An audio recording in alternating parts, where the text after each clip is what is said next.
Nakataas na ang blue alert sa buong lalawigan ng Eastern Samar para sa mas mabilis na pagtugon sa mga pangailangan doon ng mga residente.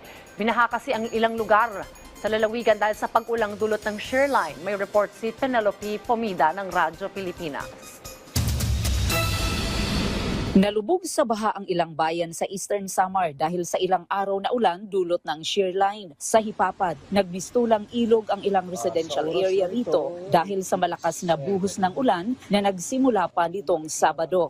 Ang Hipapad Fire Station nga hindi rin nakaligtas sa matinding pagbaha matapos umabot hanggang bintana ng istasyon ang taas ng tubig. Sa bayan naman ng Taft at Borongan City, ilang landslide ang naitala. Hindi rin madaanan ng ilang residente ang farm to market road na yan sa Canavid matapos maapektuhan ng baha. Batay sa ulat ng Provincial Disaster Risk Reduction and Management Office, umabot sa mahigit 8,000 pamilya o mahigit 26,000 individual ang naapektuhan sa 7 bayan sa lalawigan. Samantala, walang tigil ang monitoring ng PDRRMO para agad makatugon sa pangangailangan ng mga residente nito. At dahil nakataas ang blue alert sa buong lalawigan, puspusan din ang flood response operations sa ilang lugar. Sa ngayon, panakanakang pag-ulan na lamang ang nararanasan dito sa malaking bahagi ng Eastern Samar. Gayunman, pinapayuhan pa rin ng provincial government ang publiko na manatiling nakaalerto at sumunod sa payo ng pamahalaan. Mula rito sa Borongan City,